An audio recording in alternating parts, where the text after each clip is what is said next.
महाराष्ट्र विधानसभा चुनाव के कुछ ही दिन रह गए। ऐसे में तमाम सियासी पार्टियां अपने अपने चुनाव प्रचार में पूरे जोरों शोर के साथ लगी हुई है।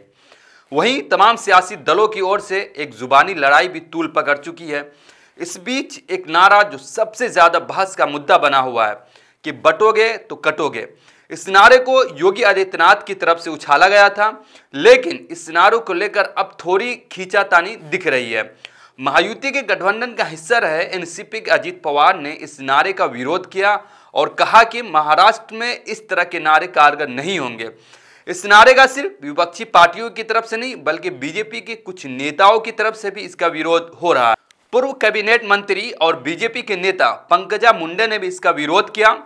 इंडियन एक्सप्रेस को दिए गए एक इंटरव्यू में उन्होंने कहा कि साफ बोलो तो मेरी राजनीति अलग है, मैं बीजेपी का सदस्य जरूर हूं, लेकिन इसका यह मतलब नहीं कि मैं इस तरह के नफरती नारे का समर्थन करती हूं। इस आलोचना को बढ़ते देखकर प्रधानमंत्री नरेंद्र मोदी ने इसके शब्दों को बदल दिया और एक नया नारा दिया, एक है तो सेफ है। लेकिन सवाल यह नहीं है कि बीजेपी ने इस नारे के शब्दों को कितनी फुर्ती से बदला, बल्कि सवाल यह है कि इस चुनाव में बीजेपी का कितना कुछ दांव पे लगा हुआ है। ये इससे ही जाहिर होता है कि इसके नेता भी पार्टी के लाइन के आगे झुकने को तैयार नहीं दिख रहे हैं। दरअसल महाराष्ट्र चुनाव में जमीन पर पार्टियों के बीच कांटे की टक्कर है, लिहाजा पार्टी नेता अपना एक भी वोट गंवाना नहीं चाहते।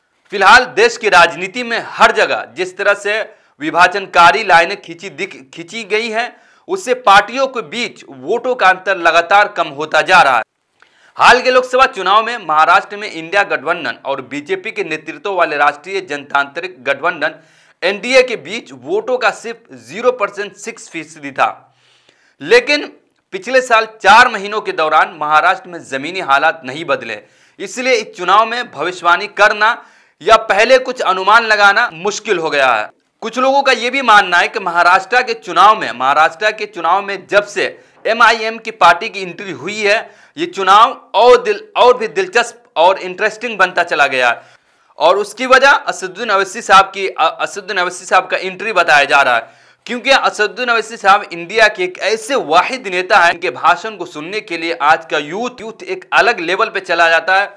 और जिस जगह असदुद्दीन अवैसी साहब की रैली होती है, वहां लाखों की तादाद में भीड़ इकट्ठी हो जाती है और उस भीड़ में खास तौर पर नौजवान ज्यादा दिखते हैं। और उसकी वजह है कि असदुद्दीन अवैसी साहब भाषण देने का एक यूनिक तरीका, यही वजह है कि उनके भाषण को हमेशा गोदी मीडिया भी अपने चैनल पे जगह देती रही। अब देखना यह है कि बीजेपी की तरफ से जो नारे दिए गए बटोगे तो कटोगे, लेकिन इस नारे को बीजेपी के नेताओं की तरफ से भी इसे रद्द किया गया है। अब देखना यह कि महाराष्ट्र में जो सबसे बड़ी 2 अलायंस है, महाविकास आघाड़ी या महायुति, इन दोनों में से किसको कितनी कामयाबी मिलती है वह इलेक्शन के बाद हमें पता चलेगा। लेकिन फिलहाल हम आपसे जानना चाह रहे हैं कि आप इस बारे में क्या सोचते हैं, महाराष्ट्र के चुनाव को लेकर अब क्या सोचते हैं, आप हमें प्लीज कमेंट करके जरूर बताएं। बहुत शुक्रिया, thank you so much. Milk times को जारी रखने और मजबूत बनाने के लिए हमारी आर्थिक सहायता कीजिए। ये एक आजाद मीडिया हाउस और कमजोरों की आवाज है। आप हमें देखें, सुने, पढ़ें और हर महीना ज्यादा नहीं, सिर्फ 100 रुपए से मदद करें। डिटेल्स डिस्क्रिप्शन में मौजूद है।